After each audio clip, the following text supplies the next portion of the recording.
If now is not the right time to buy a house, when will the right time be?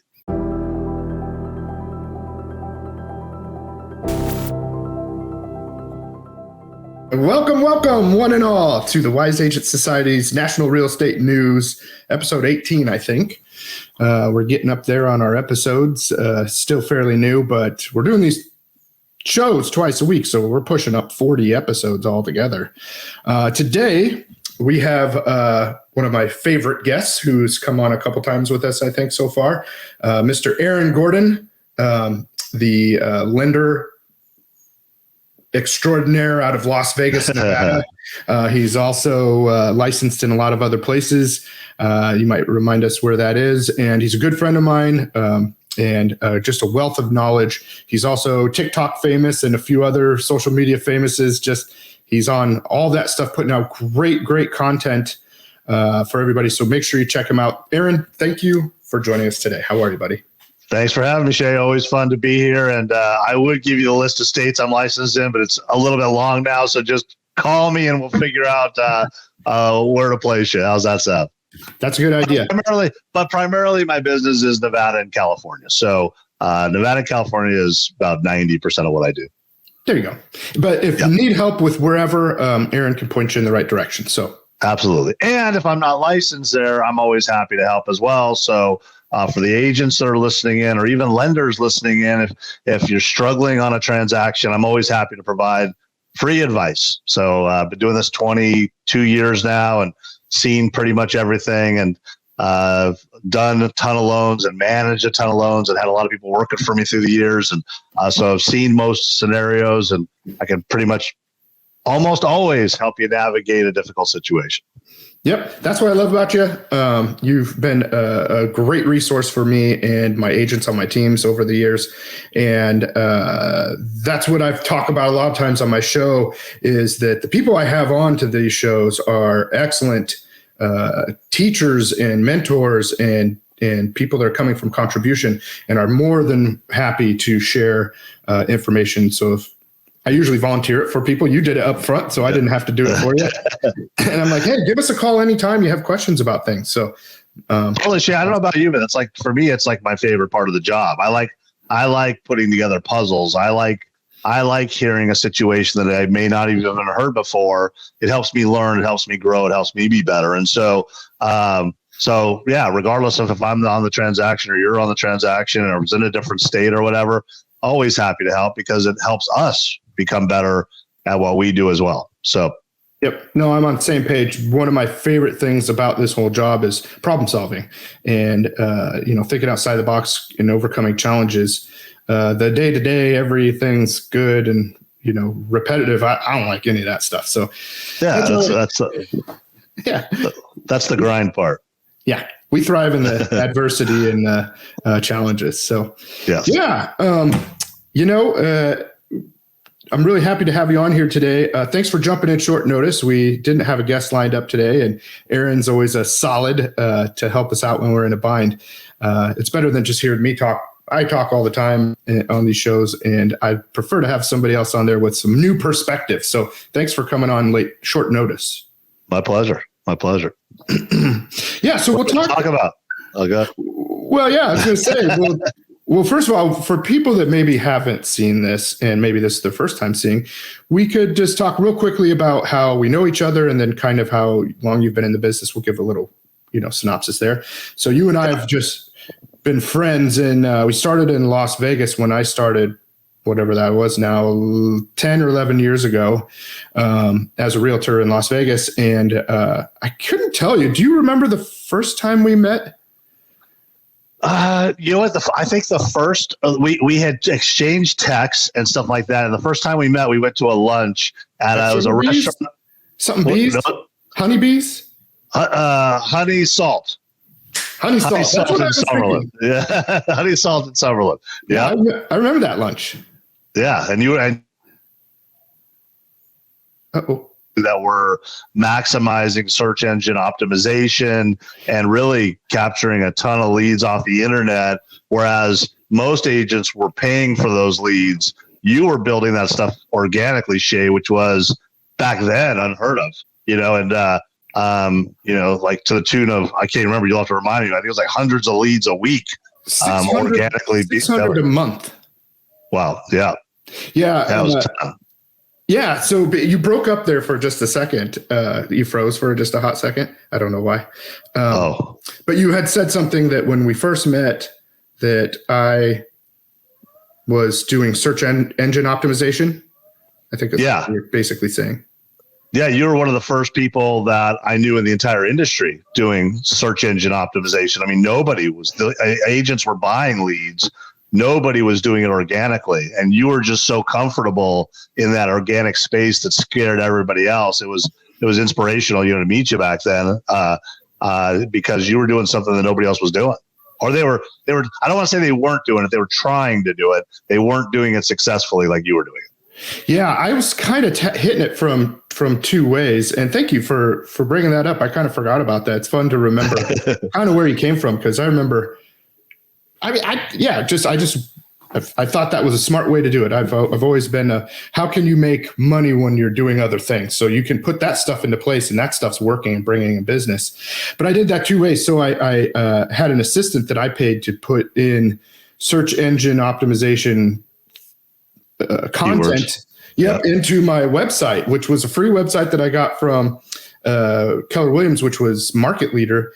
And basically we took all these different areas and just wrote 2 or 3 paragraphs on what the area has and whatnot. And we built this out too. So we kept doing it weekly, adding more places. And then secondly, I was doing a ton of work off of Craigslist when you could put HTML links in there. So between the two, we were getting a ton of traffic out of the deal. So it was awesome. 600 leads a month for free. Wow. Amazing. Yeah, cool. Yeah, but I remember talking to you, and I know we hit it off really well. I really, enjoyed hanging out and talking to you. And then I think even at that time we were talking about San Diego stuff too, I feel like. Yeah. I think I was in the San Diego market at that time, I think, when we first met. But I was in both. I don't know if I was yet. No, you weren't. You had lived there. You had lived there for a long period of time. You had worked there, and then you were now in Vegas, and you had you had goals to eventually bring that market into your fold as well. Yep, which I did, and then we were both doing it. Yeah, exactly. That ultimately came true, right? So it was. Yeah, we both always kind of had that vision of not just being one market representative, but being in multiple markets, which it was kind of unusual for me at that time because most lenders didn't do that back then. Now, most people do it, but back then it was really rare to try to have a presence in multiple markets, and both of us were able to successfully pull that off. And I think that comes from you have to have great routines. You got to make people feel loved, whether they're in front of you or not in front of you. And look what it ultimately ended up happening, Shay. Back then, here you and I are trying to manage people in different states and deal with customers in different states. And it was a little bit more clunky back then because technology hadn't quite caught up to make it happen. But then the pandemic literally forces all of us to do it. And so for me, back then, it was really comfortable because I had run my team for 3 years prior to the pandemic by this type of format. I used a software called Blue Jeans.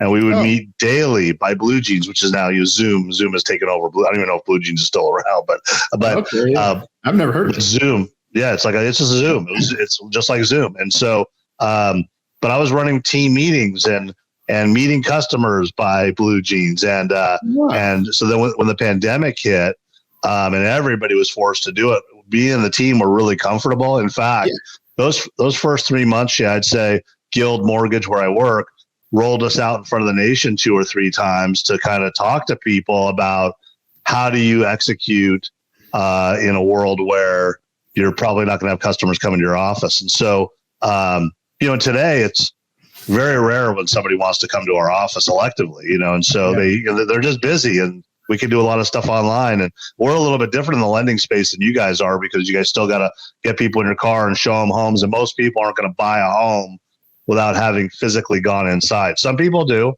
but it's fairly rare. And I know the experience isn't quite as good. I mean, because I'm so into the technology piece, I've tried to buy houses in my life without seeing them. And luckily I've only done it one time. I bought a house without seeing it. And luckily I put in the contract that during the due diligence period, I get to physically go into the house and see it.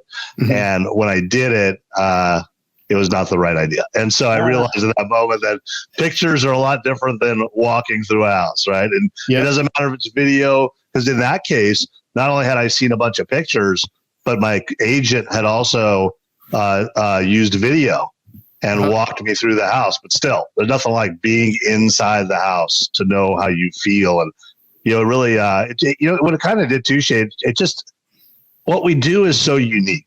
And even though we're in a down market right now, people love to buy houses and they will buy more houses. And even today, when people are telling you don't buy a house, nobody's buying a house. 84% of people, this is a real number, 84% of people think it's a bad time to buy a house. Well, you know what? You know how many houses sell per day, every single day right now, Shay? In the nation or? Yeah, in the nation. No, you tell me. 11,000 houses per day. Wow. And it's per day, every day, including Saturday and Sunday, including Christmas and New Year's, every single day, based on the amount of sales that will be done in 2023. We only have 6 weeks to go. There will be 11,000 houses per day sold. And that is in a way down market. Okay. So it just shows you that people buy houses. Okay. And even you 84% that don't think it's a good time to buy, but you're obviously saying those 11,000 people are all wrong. Every single one of them is wrong, right? They're all wrong. 22,000 people. While we've been talking, Shay, probably 100 houses have sold, right? Yeah. They're all wrong. They're all wrong. You're right, right? And so we're going to go over that in a minute, Shay, why I think you're wrong. Why I think you're wrong. If you don't think right now is the time to buy, I'm going to tell you why you're wrong on this call. Okay, maybe we'll get into that right after this. But what it showed me, Shay, what it showed me is that buying a house is such a personal experience and is an emotional experience. And it has to feel right? It's not always about the bedrooms and the walls and the bathrooms. When you walk in the door, like how many times have you got to look at a house and you walk in the door and immediately you say, just not right. Yep. Right? I mean, it immediately hits you. Or conversely, you're like, oh my gosh, this could be it. This is it. Right. Yeah. And you haven't even seen anything yet. Yeah. All you've done is driven up through the driveway and walked to the house, but you have this feeling, and that's what owning a house is. It's an emotional thing. All right, Shay, you want me to tell you why those 84% of people are wrong? Yeah, I want to, and then I'll tell you another quick thing is that I'm buying a house right now. Yeah, I'm buying another house, not this one I'm in, but I'm buying another house right now. Genuinely. Yeah, and just so you know, before I give you this lecture, I'm in the process of buying 2 investment properties. Okay, so. Before the end of the year, I want them both closed before the end of the year. And so it just shows you. So not only, we're not just giving you the speech that we're about to give you. We're not just realtors and lenders selling you a hogwash story. Shay and I are both putting our money where our mouth is. Okay. Yeah, but let me tell you why the 84% of the people that say it's not a good time to buy a house, they actually say it's a bad time to buy a house, why they're wrong and why your friends are wrong. Okay. Mm-hmm. If you would have bought a house 2 years ago, okay. First of all, unless you had a big down payment, the seller wasn't going to look at your offer. Okay. You had no chance unless you were putting a big down payment down. Okay. Well, then people were bidding. They had bidding wars on houses. Okay. So people that bought a house in the last 1 to 2 years, a lot of those people are upside down today, meaning that the house is worth less than they paid for it because they overbid for the house because they got caught up in a frenzy. Now, they're not in any big financial trouble or anything. An asset's only worth is what you realize for it when you sell it someday. Mm-hmm. So even though it's down today, it's not that big of a deal. But, those people have 3% rates, 4% rates, but they paid $450,000 for a house that's probably worth $400 today or $420. Conversely, today, sellers, 40% of sellers are dropping their prices. 50% of sellers are willing to give you a seller concession, like closing costs, or pay your closing costs for you, or help you buy down the rate to something reasonable. So let me ask you a question. Would you rather have paid $450,000 for a $420,000 house and got a 4% rate, or would you rather have paid $420,000 for a $450,000? Oh no! Which one? Which one makes more sense? You blipped out just for the second part. Do that example again. You froze again. Okay, so would you have rather have paid $450,000 for a $420,000 house with a 4% rate, or would you rather have paid $420,000 for a $450,000 house with a 7% rate? It's a no-brainer. Yeah, you can change the rate down the road. You can't go back and negotiate with the seller. Price. Nope. The price is the price. You're in, right? So today you have a better opportunity than you had 2 years ago, 1 year ago. Okay. That nobody talks about that, right? Yeah. Today, Shay can go out and show you 15, 20 houses that may fit your budget, right? A year ago, 2 years ago, maybe 2, maybe 3. And your chance of winning that house was probably slim and none unless you were paying cash or you're putting 30% down, or the lender basically said, this is the greatest borrower I've ever seen in the history of borrowers. Yeah, and if you paid, $30,000, $50,000 over appraised value, appraisal gap. You had an appraisal gap. You're doing it upside down on purpose to win. Yeah. Yeah. So I wouldn't say it's an ideal time to buy a house, but it's a heck of a lot better time than it was 2 years ago because you have a chance. And guess what? You're not going to stay in. So let's just say home prices went up 2% this year. Okay. They went up 2% in 2023. Do you know what happened in 2023? We had the highest interest rates in 23 years. We had the fewest home sales in 13 years. If I had told you, Shay, on January 1st, that sometime this year, we were going to face the highest interest rates in 23 years, we're going to have the worst home sales in 13 years, what would you say home values would have been? Oh, down. It would have been down in the dumps. Yep. Down at least 5%, 10%, 15%. It didn't happen. It went up 2%. How? Demand. And you don't have enough inventory in this country. Yes. Yeah. Inventory. We don't have enough homes. And why don't we have enough homes? And you and I have talked about this before, Shay. For everybody out there questioning all these numbers, look, your friend down the street, I know they bought 3 houses in their life. They're not an expert. Okay. They wouldn't buy a house today because they own 3 of them. Right? Or they've owned 3 or they're in one right now. If you don't own a home, you got to get on the ladder. You got to get on the ladder. If you're paying rent, that's 100% interest. Yeah. 100% interest. They're like, I'm waiting for rates to come down. But you're paying 100% interest. You're paying a whole payment of somebody else's, equity. And Shay, the number one buyer of homes in the United States is Invitation Homes. And we can complain about Invitation Homes all we want, but Invitation Homes is a Wall Street backed firm. And they buy homes to rent them out. Yep. Invitation Homes has raised rents on I think they own like 80,000 homes, 86,000 homes, some crazy number. Okay. They raised rents on their homes over the last 2 years by 20%. Wow. If you were in a 30-year fixed rate mortgage, if you were in a 30-year fixed rate mortgage, your payment never goes up. The only thing that goes up are your taxes and your insurance, but your payment does, but your principal and interest doesn't go up. So and then here's what I would ask you. If now is not the right time to buy a house, when will the right time be? Right? What's the magic number? If you're waiting for home prices to come down, I don't think it's happening. If it didn't happen this year, it's probably not happening. Not in the next 5 to 10 years, because not even because they're not even building enough inventory to catch up. They can't even do it. It's not even possible. And bingo. And Shay, so we talked about this before, but I want to go over this for the people that are watching. Yep. In 2008, we had a mortgage crisis, right? We had an economic disaster. There was the Great Recession, right? Well, for 40 years, up until that point, home builders used to build 2 million houses per year. So in the 60s and 70s and the 80s and the 90s, in spite of everything going on in the world during those decades, home builders built an average of around 2 million houses per year. Okay. Because they had to keep up with population growth, right?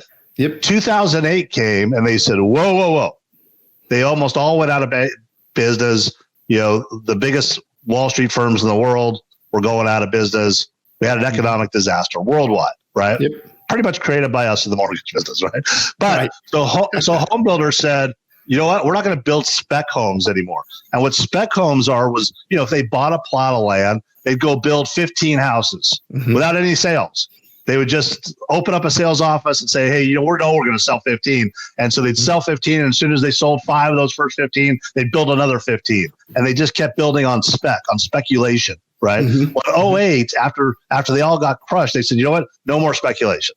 Mm-hmm. When we sell a house, we'll build a house. So what happened was they went from 2 million houses per year to an average of around 600,000 houses per year. Wow. And that has been going on for 15 years, except for pauses. We had a pause during the pandemic. Mm-hmm. They didn't build anything, right, over that year and a half because they couldn't, right? They couldn't build it. Yeah. And in that 15 years, as a result of the mortgage crisis, every city in America has put in very strict building requirements, right? Really difficult to pull permits to build. Look, they get it done, but it's a lot more challenging today. It's a lot more expensive for builders to pull permits, to get permission where to build, what type of product to build. They have to go in front of city councils and city planners and all this stuff they've always had to do, but it's become a lot more difficult, a lot more challenging. So as a result, now last year they pulled a bunch of permits because interest rates were so low, there was huge demand, they pulled it. But for those 15 years leading up to last year, right, they built about a million to 1.4 million less houses per year than they normally built. So today it's estimated we have 5 to 6 million too few homes in the United States to meet our current demand. Okay. Yeah. So you tell me. Sense. Yeah. Yeah. So you tell me, when you have big demand and low supply, what happens to prices? When you have medium-sized demand, and low supply, what happens to prices? Right. When you have low supply and low demand, what happens to prices? Still going up. Yeah, they still go up. So the only thing that's going to make housing prices go down is zero demand. And because the supply can't come. It's not a product that you can go make in 30 days, right? And the builders, like you said, just still won't build them on speculation. So they're never going to catch up. We're never going to catch up. We're never going to catch up. And that is why, Shay, that you have the Invitation Homes of the world buying single family homes, because they know it's a no-brainer. They don't care if home prices go up or down. Yeah. All they care about is the cash flow from the rent, because they know that you who say it's an 84%, that say it's a bad time to buy a house, most of you are probably never going to buy a house. So as a result, Invitation Homes is going to supply you with a nice, beautiful 3-bedroom, 2-bath that looks like you own your own home in a really nice neighborhood. For today, $2,600 a month. Tomorrow it'll be $2,800 a month. The next year it'll be $3,200 a month. Then it'll be $4,000 a month. And someday you'll wake up and you'll say, wow, my neighbor who owned that home has $200,000 of equity or $300,000 of equity. Because the average homeowner today has $200,000 of equity. So you're going to live in a neighborhood that's 95% owned by their homeowners, and your neighbor's going to be growing wealth. You're probably going to be paying almost as much per month as they are in rent, and you'll have nothing at the end of it. Actually, over time, you'll pay more. Over time, you're going to pay more. Right now, Shay, it's an excellent point. Right now, we live in a period of history where it is cheaper to rent than to own, just because of where interest rates are in most cities. But like you just said, that'll flip, right? That'll flip as rents rise, right? And then as mortgage rates come down. So here's what I'd say. It is a scary time to buy a house, but it's always a scary time to buy a house. Shay, tell me the story about the first house you ever bought. How afraid were you? Well, it was a mixed bag because I wanted to, and I love my in-laws, don't get me wrong, but at the time we were feeling squeezed. We were living with my in-laws, so we bought a house by the pig farm, which I've told this story on some of these shows before.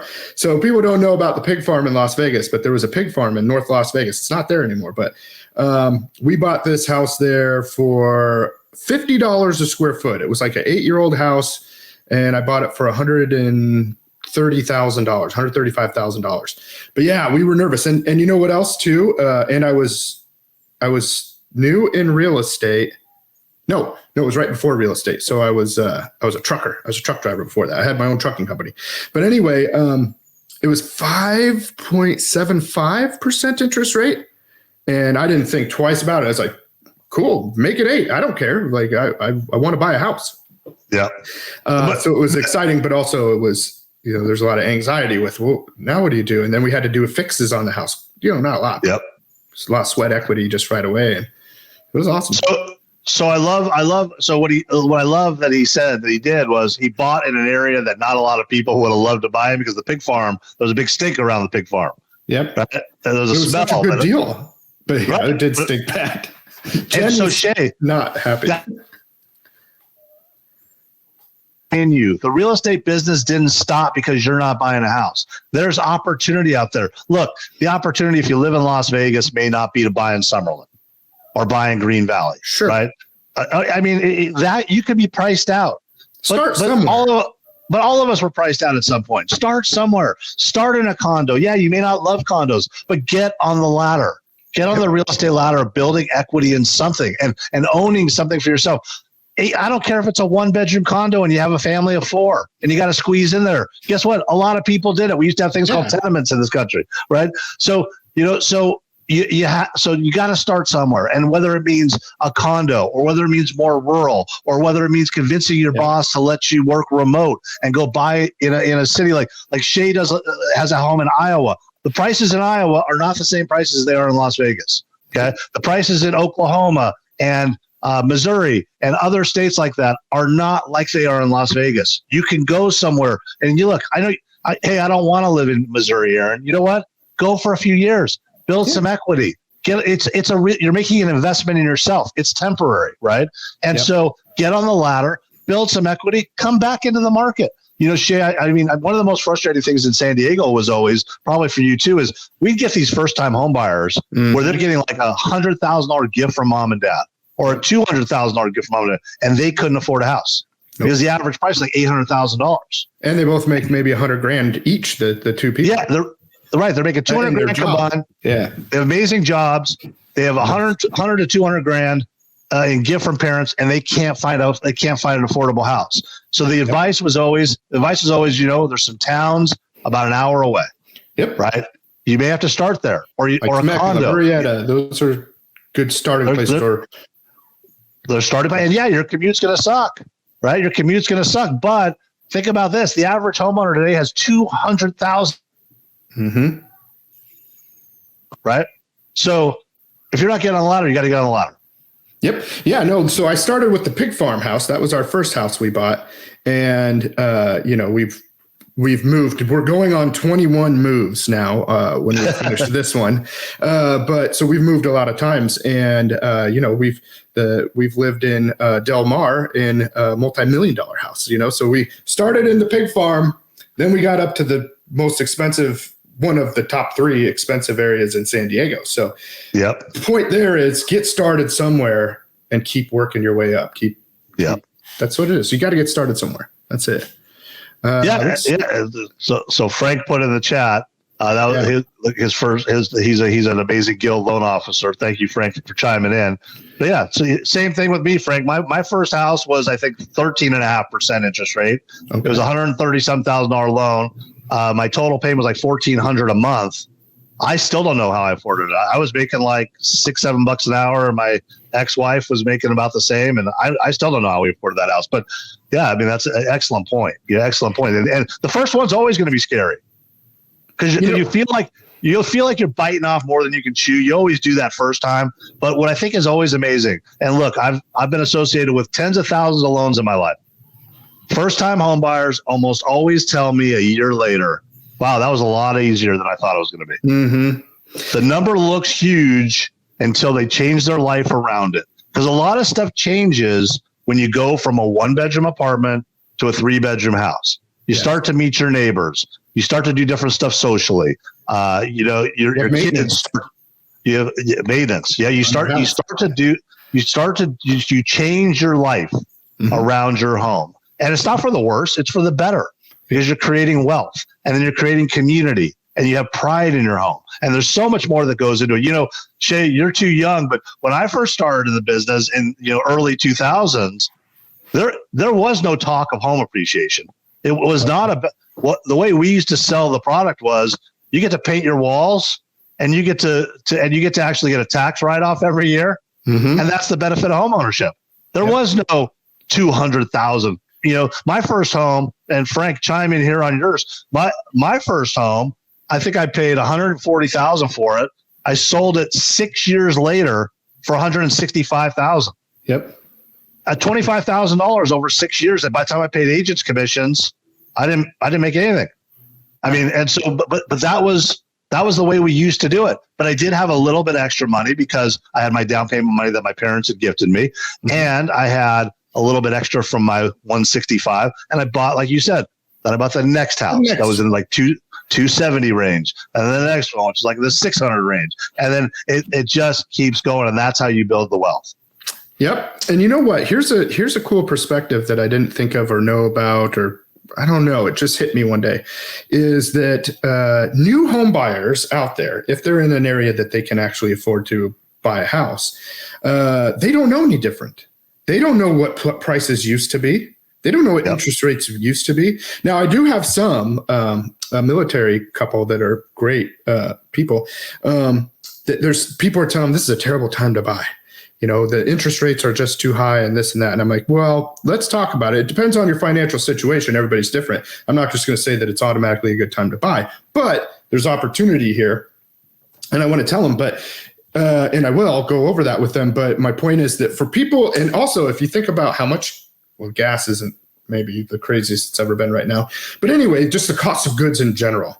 When you're coming into the world as an 18-year-old, 19-year-old, whatever, when you're first getting into the world and you're paying rent, you're going to live with like a ton of roommates. You're going to eat ramen. Everything's too expensive anyway. You don't know. You know, you've never paid for anything, so everything's super expensive. And so you're just like, okay, well, how am I going to figure this out?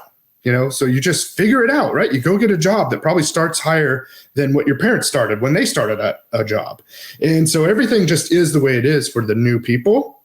Yeah. And I forget about that because they're going to figure it out, or they won't. Yeah. But for the most part, they'll figure it out and then they're just going to buy houses. So there's still people out there, even new home buyers buying.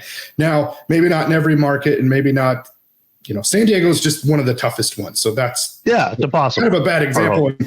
But almost anywhere else, well, you know, there's lots of other options in other places where that you can still find affordable options.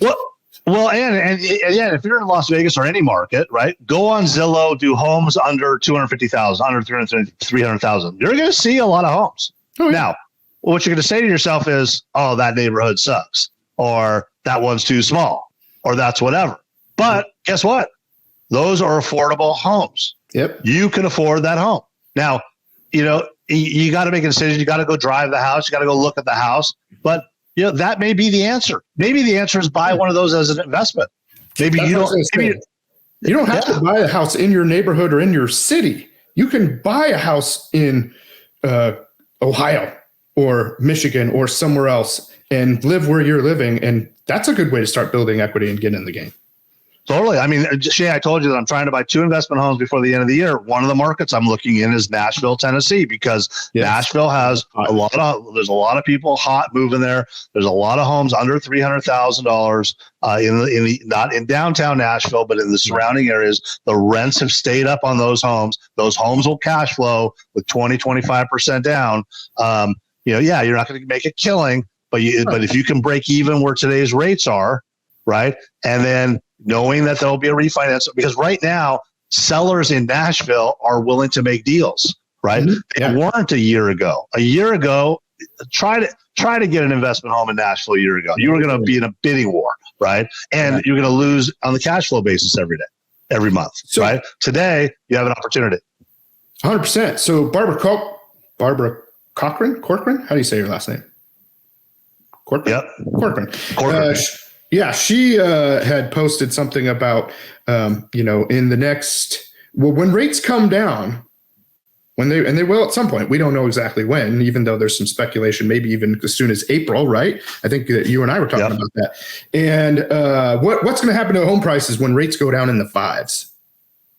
They're going to go through the roof. Through the roof. And you're going to be paying all those appraisal gaps and $20,000 over appraisal price. I'm not saying over list price. I'm saying over appraisal price. So you're going to pay the difference to the seller above what the house is actually worth. And there's going to be 10 other people that will do it if you don't. So right now there's a huge opportunity to get these things. And like you said, there are deals to be had right now. Everywhere. I'm seeing it. You can see the opportunities. They're on the market for, whatever you want to call it. Depends on which market, but maybe they're on for 3 months or 6 months and they shouldn't be. There's room. And then you can pull up all kinds of other information. So that's why it's good to get with a really good real estate agent and a lender team so that you can think of things. So I like to look at what they paid for it and when they bought it and what their mortgage is on it and probably what they have left. Then you can see how much room there is there. If they were a VA buyer a couple of years ago and they didn't put anything down and that, they're upside down, well, then there's not a lot of room to squeeze on that or to negotiate, so to speak. So yeah, great. Yeah, exactly. Right now is the time, because once rates come down, there'll be bidding wars. We just talked about the inventory thing. So right now, if you're an investor, and it's a lot easier for investors, right? Because they're putting a little bit bigger down payment. But investors right now, it's a no-brainer. I mean, if you can make it pencil, like you have to make it pencil from a cash flow perspective. That's the challenge. Yep. And so, like you said, it's not for everybody. Not every home is going to meet that, but there is opportunity. And that's what you can't just shut your blinders to 85% or 84% say it's a bad time to buy a house, right? There's opportunity in the market. You just got to work a little harder to find the opportunity. But when you find it, it'll make a lot of sense. Hey, Tara, do me a favor. Bring up one of those. Yes. Bring up the one. Here we go. Real quick, I want to say a couple of things. Shout outs to people. So you got Bob Lewis up there. He's talking about how we have a love story, very romantic. That's funny. He said 458.3 houses per hour. And then Kevin Wool, our homeboy from Las Vegas, the home warranty guru, he says, "Hey, what's up?" So I said, "What's up, Kev Dog? I hope you're still watching." What's up, Kev? Hey, and so Shay, we've been on for like 40 minutes. So to Bob's point, like 300 and some houses have sold already while we've been on this call. See, so there you go. I think I froze for a minute there. You froze for a minute there, but yeah, you're good. Okay, so the first one is 8% rates are historically more normal than 3% rates. Yep. So this is a chart of interest rates. I can't see it because it's blue, but I can't see what that first year is, but it's like 40 years or 75. 1975. Yeah. So that's 50 years. The last 50 years, we've had more 8% year rates than 3% year rates. Okay. Yep. Let's go to the next one. Oh, okay. Shay, to your point. Okay. Affordability is. So today it's at one of its lowest points ever, right? See that on the far right? See how low that graph is? Affordability, yep. Mm-hmm. Yeah. Okay. So housing affordability is super low. But go back to when your parents and grandparents bought a house. What's those years on the far left? 81 is the low. So in the early 80s, housing was less affordable. Yeah, houses were $50,000 and $60,000, but your parents only made $4 an hour, $3 an hour. The average income was like $17,000 a year. So a $60,000 house when you're making $17,000 a year is a lot less affordable than whereas today, where the average, I think the median income is like 80 something thousand or 90,000 per year, right? Mm-hmm. So yeah, it's not very affordable right now. I'll give you that, but it's not the least affordable ever. And for those people that say back in the day when houses were $60,000, back in the day when houses were $70,000, but their income was much lower. Yeah, back in the day when your parents made $15,000 a year, right? Same time, right? And so I think I have one more, Tara. Yeah. Okay. So here's what's interesting. We're talking about what happens when, right? 84% of you say it's not the right time to buy a house. Okay. 72% of people, and they interviewed potential home buyers, people that have expressed an interest to buy a house, okay, will not accept a rate higher than 5.5% for their next mortgage. Okay. Once you get to about 6.5%, it's pretty easy to buy the rate down to 5.5%. Mm-hmm. So we're at about 7.25 to 7.5 today. Yep. When rates get down to 6.5, 72% say they're coming off the sidelines. Mm-hmm. And what do we talk about? So here's your choice. You don't have to buy today. You could join that 72% and wait for rates to get down to 5.5%. Yep. And you tell me you just tell me. What's going to happen? You can compete with those other 72% and watch the prices skyrocket. You know what? I heard this other post today from my good buddy Gage Lujan. I don't know when he posted. It might have been yesterday, the day before, but he heard, this is a bunch of regurgitation, but for every percent of mortgage that it goes down, 5 million buyers go into the market. Does that sound right? Have you heard that? That's about right. Yeah, that's about right. So just think of that. It's about 1 million every quarter point. So So yeah, so what's happened today is there's a lot of you I know that just can't afford anything today, right? Because of where rates are. But at least be looking. Be looking for when your magic number comes, and be willing to push it a little bit. And like we talked about, be willing to explore. Think about a condo. Think about rural. Think about remote work. Think about whatever it takes, because when you think about your job, let's say you're making $50,000, $60,000 a year in your job, right? There have been years where homes have appreciated that much. Now, I'm saying those are anomalies. Those are very, very, very rare. Okay. Homes usually appreciate about 5% a year. Okay. But if you think about a $300,000 home appreciating on an average 5% a year, that's $15,000 per year, right? If you're making 50 in your job, you're giving yourself a 33% raise every year by just owning the home. It's funny, from buying and selling all the houses we have in our time, Terry, you can take that graph down, I think now. Yeah. But all the houses we've done and the amount of money we've made per house, I mean, it literally bumps our income up maybe even like $100,000 a year or more. Yeah. Yeah. And people think we're crazy for moving so much, but we like it, and we are crazy. But yeah. Yeah, that's a lot. 21 moves in how many years? A lot. That's a lot. 16, 12 years, 16 years. Yeah. 16 years, 20 moves. That's a lot. But so we've presented you the numbers. Obviously, it's a personal decision. Buying a home is a personal decision. It's not for everybody. Look, and there's nothing wrong with being a lifetime renter either, if that's what makes you comfortable. Just know that you will not create the wealth, in all likelihood, that your neighbors will have created, because the number one wealth creation vehicle in the United States by far is not Bitcoin. It's not the stock market. It's real estate. And so somehow, some way, even if there's a website called Arrived, Shane, I don't know if you've seen Arrived, but Arrived was started by Jeff Bezos, and you can buy into investment properties and rentals and nightly rentals, VRBO, Airbnb, for as little as $1,000. Okay. You got to go through some questionnaires. It's not for everybody, but if nothing else, go on the Arrived website, check that out, and get your foot in the door on real estate there. I mean, those homes have all been appreciating as well. Not as much this past year, but they also have rental income, and so they pay dividends to their investors as well. So check that. There's a lot of different ways to get involved in real estate without having to buy a primary home. Is that one like a fund then? Because you're not an owner on a specific property. You're probably no, you are. On a specific property? On a specific property. So what happens is they bring the homes up on their site, and you say, I want to buy $500 worth of that home. And they describe the home. They tell you what city it's in, why they love it, why they think it's going to rent. They tell you if it's a nightly rental or a full-time rental, what the projections are for the next year, 3 years, 5 years. There's a lot of data there. It's a pretty cool thing. It's a pretty cool thing. So I wonder if they cap how many people can buy into each house. They do. Because once the house is sold. That's super cool. Yeah. So if it's a $400,000 house, once they've paid for the house, it's over. Yeah. Wow, yeah, that's pretty cool. That's a cool idea. It's a cool idea. A really cool idea. And do they have like a plan to sell in X amount of years, probably, so that it matures at some point and they sell the asset? I think you got to look at I think if you drill down to each house, yeah. That's cool. Yeah, cool. Yeah.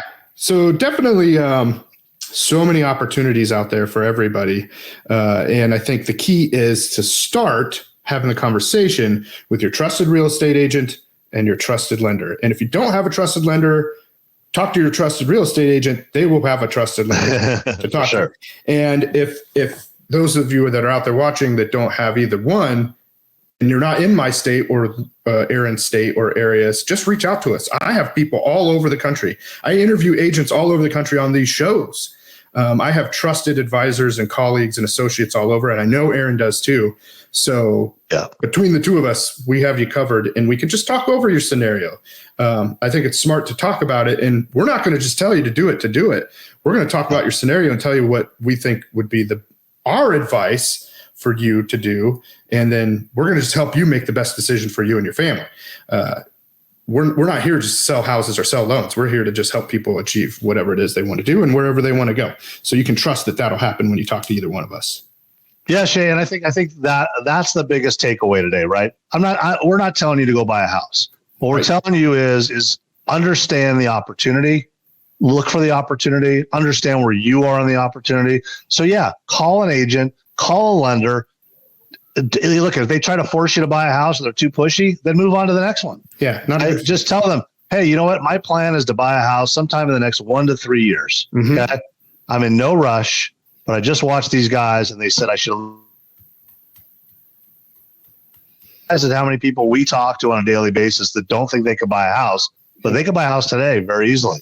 Yeah, like if their credit's not good enough or they don't have enough money. And a lot of times they can't buy a house today, but even if that's not your goal, at least understand where you are so that you can meet your goal when the time comes. Because what you don't want to have happen is a year from now, 2 years from now, say, now I'm ready to buy a house. And all of a sudden you got some things on your credit that should have been handled 6 months ago, 2 years ago, whatever. Or you didn't save enough for down payment, or you're doing a down payment assistance program and you make too much money. So there's a lot of different things that go there. It's understand to, number one, know where you are. Number two, then you can start to take your time and look for the opportunity. And, look, you may say, I want to get a home. It's 30% below market. And, it needs to be in this 2-mile radius and that's it. And you set yourself up an alert with an agent and that's the only thing you're going to buy. That's okay.